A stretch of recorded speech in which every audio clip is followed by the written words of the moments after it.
त्रिभुवन के स्वामी ब्रह्मा विष्णु महेश धर्म सहित प्रकट हो गए। रंतिदेव जी लड़खड़ाते हुए उठे, चरणों में गिरे। भगवान ने कहा आखिरी परीक्षा तुम्हारी, तुम इतने 48 दिन के भूखे फिर भी अपने लिए नहीं रखा और पानी तक कुत्ते को दे दिया। तुमने मुझे खरीद लिया भगवान, ये है निष्ठा, तुमने मुझे खरीद लिया, तुम जो चाहो प्राप्त कर सकते हो। प्रसंग चल रहा है, दुष्यंत पुत्र महाराज भरत चक्रवर्ती सम्राट पद पर विराजमान हुए और बहुत सी यज्ञ की 133 अश्वमेध यज्ञ। जब उनके पुत्र उनके सामने आए, छोटे छोटे थे, तो उन्होंने देखा और अपनी पत्नियों से कहा मेरी वीरता और शूरता मेरी योग्यता के अधिकारी नहीं है, मेरे योग्य नहीं। जब ये देखा गया कि अब महाराज चक्रवर्ती सम्राट भरत निसंतान है, तो देवताओं ने योग लगाया। बृहस्पति जी महाराज अपने भाई की पत्नी के उदर में गर्भ स्थापित किया, जिनका नाम ममता था। अब इतना तेजस्वी पुत्र प्रकट हुआ, बृहस्पति जी कह रहे कि मेरा पुत्र है और तथ्य जी कह रहे मेरा पुत्र है। तो माँ ही निर्णय कर सकती किसका पुत्र है। तो ममता जी से पूछा गया संकोच मत करो, बताओ किसका पुत्र है। तो उन्होंने बताया बृहस्पति भगवान। दोनों छोड़ के चले गए। मरुद गणों ने उनका पोषण किया। उनका नाम हुआ भरद्वाज, महान तपोनिधि परम पवित्र। भरद्वाज जी के मन्यु और मन्यु के 5 पुत्र हुए, बृहच्छत्र, जय, महावीर, नर और गर्ग। नर का पुत्र संस्कृति, संस्कृति के 2 पुत्र हुए, गुरु और रंतिदेव। परम पवित्र त्रिभुवन को पावन करने की सामर्थ्य रखने वाले महाराज रंतिदेव। रंतिदेव जी निरंतर भगवान में स्थित रहते और कोई भी आ जाए कुछ भी मांग ले, जो है उनके पास सब कुछ दे देते थे। निरंतर भगवान में भजन, कोई उद्योग ना करना और मांगने वालों को कभी विमुख न जाने देना। धीरे धीरे चक्रवर्ती सम्राट का वैभव क्षीण होता गया। ऐसी स्थिति आ गई कि खाने को नहीं रह गया। उद्योग रहित, निरंतर भजन में स्थित और जो आ जाए मांगे सो दे दे। महाराज रंतिदेव बहुत बड़े दानियों में सर्वश्रेष्ठ, भगवत भक्तों में महान। यहाँ तक कि कई कई दिन भोजन मिलना दुश्वार हो गया। चक्रवर्ती सम्राट रंतिदेव जी पूरा कुटुंब 48 दिन तक बिना भोजन के जीवित रहा। मांगना है नहीं, क्योंकि स्वयं राजा था। मांगने वाला है, वापस जाना नहीं। स्थिति आ गई, उद्योग कुछ करना नहीं, निरंतर भजन में डूबना। 48 दिन तक पूरा परिवार 48 दिन पानी भी नहीं पिया। 49वें दिन प्रातः काल भगवत प्रेरणा से कुछ घी, खीर, हलवा, जल उपस्थित हुआ। 48 दिन के भूखे तो परिवार के लोग देखते ही एकदम, परंतु जो ही वो भोजन का भोग लगा रहे थे, भगवान अतिथि रूप में आ गए। ब्रह्म ऋषि रंतिदेव ने रोक दिया, परिवार बिल्कुल छूना मत, अतिथि भगवान आए। बैठ करके काफी मात्रा में हलवा और जो जो था सब खा के, जल ठंडा पी के, अभी वो जो बचे हुए कुछ कण थे उनको बांट करके प्राण पोषण के लिए पाना ही चाहते थे कि एक दूसरा अतिथि आ गया दरिद्र रूप में, महाराज रंतिदेव। रंतिदेव भगवान के स्मरण किए और वह जो बचा हुआ है दे दो। बचे हुए को अन्न में वो जो अतिथि रूप में आए हुए भगवान थे वो पाले। सोचा कि जो कण गिरे होंगे उनको जबान में रख देंगे, प्रसाद हो जाएगा तो कुछ तो प्राण का। इतने में कुत्ता आ गया, उसने कहा महाराज छूना मत, हमको चाट लेने दो, मैं बहुत दिनों का भूखा हूँ। रंतिदेव ने वो भी। इसके बाद भगवान का स्मरण किया और जो जल बचा था परिवार को जल दिया पीने को, खुद जल भी नहीं पिया। जल ही पीने के लिए आए, बांट करके तैयार हुए थे परिवार के जन की चांडाल आ गया, महाराज मैं बहुत प्यासा हूँ, पी ली। रंतिदेव जी ने जब जल पिलाया और वो चला गया, वो आंसुओं से पुलकित होकर भगवान से कहा ना कामये हम गतिमीश्वरात परामष्ट सिद्धिर्युक्ताम पुनर्भवम वा आरतिम प्रपद्ये खिल देह भाजा मंता स्थितो ये न भवन्ति दुखा।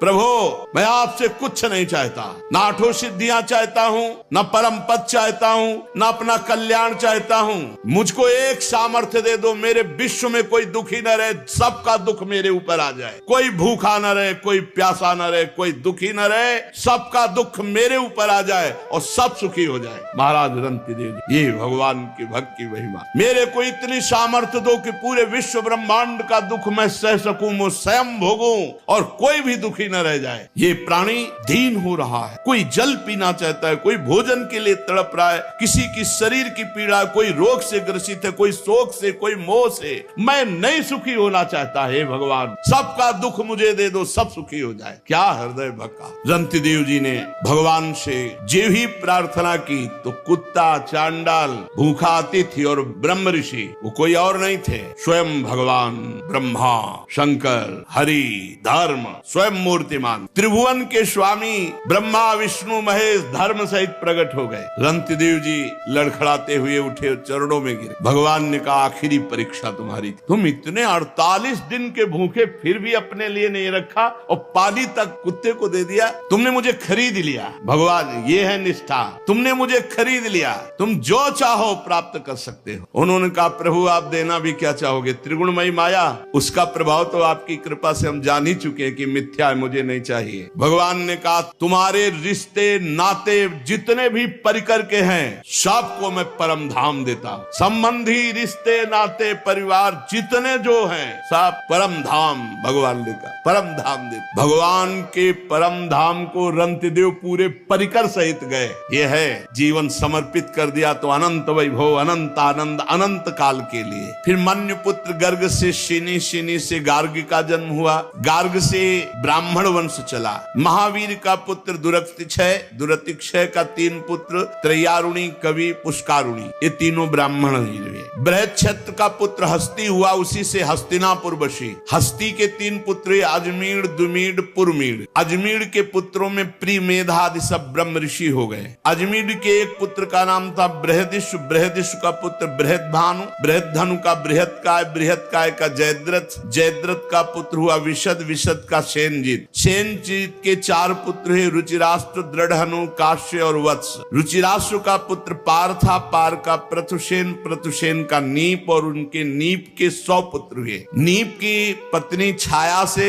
शुक की कन्या कृति से विवाह हुआ, उसी से ब्रह्मदत्त नामक पुत्र हुआ। ये ब्रह्मदत्त बड़ा महायोगी था। उसने अपनी पत्नी के गर्भ से विश्वक्सेन नामक पुत्र उत्पन्न किए। विश्वक्सेन ने जैगी शब्द के उपदेश से योग शास्त्र की रचना की। विश्वसेन का पुत्र उदक्षवान, उदक्षवान का भल्लाद और ये सब बृहदिश के वंशज हुए। द्रुमीड का पुत्र यवीनर, यवीनर का कृतिमान, कृतिमान का सत्यधृत, सत्यधृत का दृढ़नेम, दृढ़नेम का पुत्र सुपार्श, ये सब भगवद वंश के हैं। सुपार्श सुमति, सुमति से सन्निवान, इन्हीं से 6 ऋचाएं संहिताएं प्रकट की हिरण्यनाभ योग विद्या के द्वारा। धर्म्यासु के पुत्र मुदगल से यमज संतान हुई, जिनका नाम दिवोदास और कन्या का नाम अहिल्या।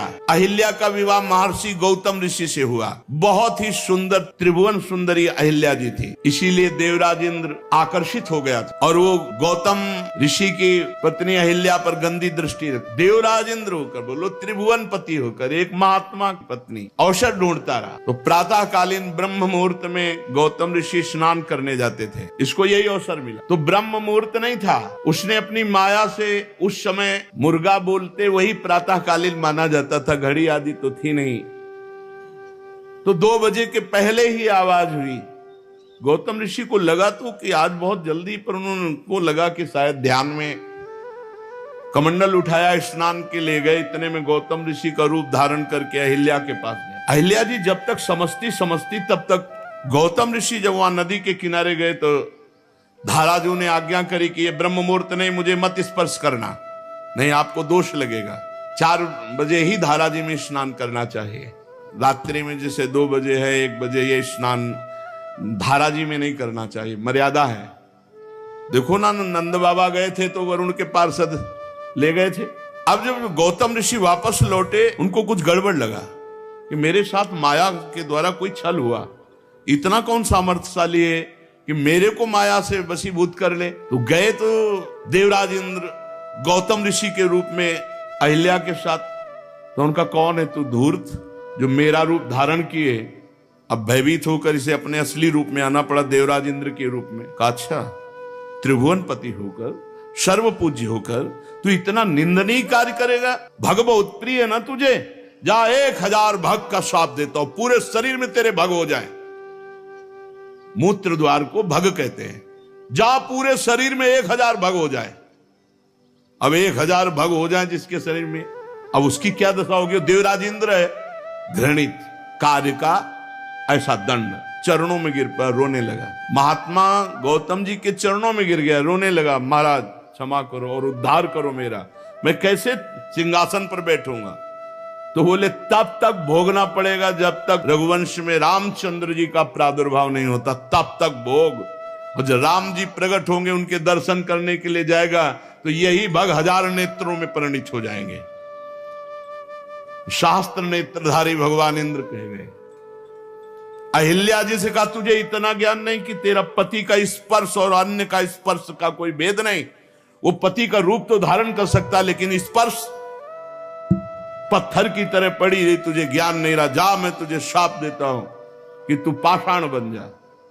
तो उनका महाराज माना मेरी गलती, लेकिन आपका रूप था। बहुत विनय की। तो उनका जब भगवान श्री राम वनवास में आएंगे और तुम्हारा स्पर्श चरणों से करेंगे, तब तुम अपने स्वरूप को प्राप्त हो जाओगी। तो गौतम ऋषि के पुत्र हुए शतानंद जी, जो जनक जी के कुल गुरु पद पर विराजमान। शतानंद जी का पुत्र सत्यधृति, जो धनुर्विद्या में अत्यंत निपुण। सत्यधृति के पुत्र थे शरद्वान, ये महान धनुर्विद्या शरद्वान जी। एक दिन उर्वशी जी जा रही थी और शरद्वान जी ने देखा, तो देखते ही उनका ब्रह्मचर्य नष्ट हो गया। इतनी सुंदर उर्वशी जी। अब वो ब्रह्मचर्य मूंज में गिरा। मूंज एक लता होती, झाड़। तो उस वीर के 2 भाग हो गए। उसमें पुत्र और पुत्री का जन्म हुआ। इतना तेजस्वी महापुरुषों का होता था। मूंज से पुत्र हो गए। जो पुत्र हुए वो कृपाचार्य और जो पुत्री हुई वो कृपी। महाराज शांतनु एक दिन शिकार खेलने जा रहे थे, तो वहां रोने की आवाज आई, तो देखा तो उन दोनों को दयावश उठा लिया। जो कृपाचार्य थे वो सदैव आचार्य पद पर विराजमान रहे, और जो कन्या थी वो द्रोणाचार्य जी की पत्नी बनी। दिव्यदास का पुत्र था मित्रेय। मृत्यु के 4 पुत्र हुए, च्यवन, सुदास, सहदेव, सोमक। सोमक के 100 पुत्र हुए, इनमें सबसे बड़ा जंतु उनसे प्रशत। प्रशत के पुत्र हुए महाराज द्रुपद। ये पांचाल नरेश महाराज द्रुपद, इन्होंने ही यज्ञ के द्वारा, यज्ञ करते समय उन्होंने इच्छा की, तो अग्निकुंड से भगवान अग्निदेव ने द्रौपदी जी को प्रकट, ये देवी है। और धृष्टद्युम्न पैदा हुआ, जो कवच कुंडल सहित, अस्त्र शस्त्र सहित द्रोणाचार्य का गला काटने में समर्थ। धृष्टद्युम्न का धर्म्याश्व और नरपति, ये सब पांचाल कहलाए। अजमेर का पुत्र ऋक्ष और उसके पुत्र शंबरण। शंबरण का विवाह सूर्य की कन्या तप्ती से हुआ। उन्हीं के गर्भ से कुरुक्षेत्र के स्वामी कुरु का जन्म हुआ। कुरु के 4 पुत्र हुए, परीक्षित, सुधन्वा, जन्नु, निषधाश्व। सुधन्वा से सुहोत्र, सुहोत्र से च्यवन, च्यवन से कृति, कृति से उपरिचर वसु और उपरिचर वसु से बृहद्दत्त। ये उपरिचर वसु बड़े ही महान भागवत थे। ये अपने तपोबल से ब्रह्मलोक प्राप्त किया और ब्रह्मलोक में बैठे हुए थे। वहां देवी गंगा पधारी। उपरिचर वसु की एकदम दृष्टि गई, सब सर झुकाकर खड़े हो गए, लेकिन ये गंगा जी की तरफ देखते रहे और गंगा जी भी उपरिचर वसु की तरफ देखती रही। ब्रह्मा जी ने कहा, ब्रह्मलोक की मर्यादा के विरुद्ध तुमने दृष्टि डाली, इसलिए तुम दोनों मृत्यु लोक को प्राप्त हो, और तुम्हारी परस्पर आसक्ति देखी गई, इसलिए तुम पति पत्नी के रूप में प्राप्त हो। उपरिचर वसु हुई, महाराज शांतनु के रूप में प्रकट हुए और गंगा जी ने उनको पति रूप में प्राप्त किया। बृहद्दत्त कुशाम्ब मत्स्य प्रत्यग्र चेदीप और चेदी देश के राजा हुए। बृहद्दत्त का पुत्र कुशाग्र, कुशाग्र का ऋषभ, ऋषभ का सत्यहित, सत्यहित का पुष्पवान, पुष्पवान के जहु नामक पुत्र हुआ। और बृहद्रथ की एक पत्नी से 1 टुकड़ा और दूसरी पत्नी से 2 टुकड़ा ऐसे प्रकट हुए। अब बृहद्रथ ने देखा कि तो अलग अलग टुकड़े 2 रानियों से बेकार, तो किसी वृक्ष के नीचे गड़वा दिया। जरा नाम की एक राक्षसी घूम रही थी, उसको गंध आई मांस की, तो खाने के उद्देश्य से उसको वहीं 2 अलग अलग टुकड़े थे ऐसे उठाया और बहुत प्रसन्न होगा, जियो जियो जियो जियो। वो जी गया और रोने लगा। तो उसने सोचा कि जिंदा क्या खाना, ये बालक अगर हमारे महाराज बृहदस्यु को प्राप्त हो तो बड़ी राक्षसी चमत्कारिणी थी, वो गई और कहा महाराज की जय हो, हमें 2 टुकड़े मिले, उनको जोड़ा तो पुत्र बन गया। बोले मेरे ही रानी के टुकड़े थे, मैंने ही गड़वाए थे, वो तो मेरा ही पुत्र है। तो जरा राक्षसी के द्वारा जोड़ने के कारण उसका नाम जरासंध हुआ। इसीलिए भीम खूब पटकते रहे लेकिन मरा नहीं। भगवान ने जब ऐसे फड़वा करके उल्टा फेंकवाया तभी जरासंध का सहदेव, सहदेव का सोमपि, सोमपि का श्रुतश्रवा, कुरु के ज्येष्ठ पुत्र कोई संतान उनके नहीं हुई। जन्नू का पुत्र सुरत, सुरत का विदुरत, विदुरत का सार्वभौम, सार्वभौम का जयसेन, जयसेन का राधिका, राधिका का पुत्र अयुत, अयुत का क्रोधन, क्रोधन का देवातिथि, देवातिथि का ऋष्य, और ऋष्य का दिलीप, और दिलीप के महाराज प्रतीप, और प्रतीप के 3 पुत्र हुए, देवापि, शांतनु, बाल्यहिक। देवापि तो अवधूत महापुरुष थे। जेवी राजपाट का वैभव देखा, उनका ऐसा मायाकृत है, और एकांतवास करते हुए निरंतर भगवान का स्मरण करके परम पद को प्राप्त हुए। राज्य पद पर महाराज शांतनु विराजमान हुए। ये महा पराक्रमी, महान तेजस्वी, छू ले तो बूढ़े से जवान हो जाए, छू दे तो बूढ़ा जवान हो जाए। यम यम कराभ्याम स्पृशति जीर्णम यौवन में तिस। उनके राज्य में कोई बूढ़ा नहीं रहता था, बूढ़ा जा रहा, छू दिया, जवान हो गया। महाराज शांत, अरे गंगा जी के पति बने कोई ऐसे खिलवाड़, ऐसे वैसे महापुरुष तो कोई कितना भी अशांत हो, छू ले तो शांति, इसीलिए उनका नाम शांतन। दवा की जरूरत ही नहीं है। करामात का चमत्कार रूप शांतनु महाराज। एक बार शांतनु जी के राज्य में 12 वर्ष तक इंद्र ने वर्षा नहीं की, तो ब्राह्मणों ने शांतनु से कहा कि तुमने एक क्रम तोड़ा है, तुम्हारे बड़े भाई देवापि हैं और उनका विवाह नहीं हुआ, उन्होंने राजपद स्वीकार नहीं किया, और तुमने विवाह कर लिया और राजपद स्वीकार किया, उनकी आज्ञा तो हुई नहीं। अब उनकी आज्ञा क्या, वो तो विरक्त महापुरुष। तो कहा तुम परिवेत्ता हो, इसलिए तुम्हारे राज्य में वर्षा नहीं होगी, 12 वर्ष तक वर्षा नहीं होगी। महाराज शांतनु वन में खोज की, और देवापि जब मिले तो उनसे अनुरोध किया। शांतनु के मंत्री अस्मरात ने पहले उन ब्राह्मणों को भेज दिया था सूचना देके कि शांतनु आ रहे हैं, प्रार्थना करेंगे राज्य के लिए, आपका क्या विचार है। उनका कदापि स्वीकार नहीं करें, बोले आप अपने में रहना।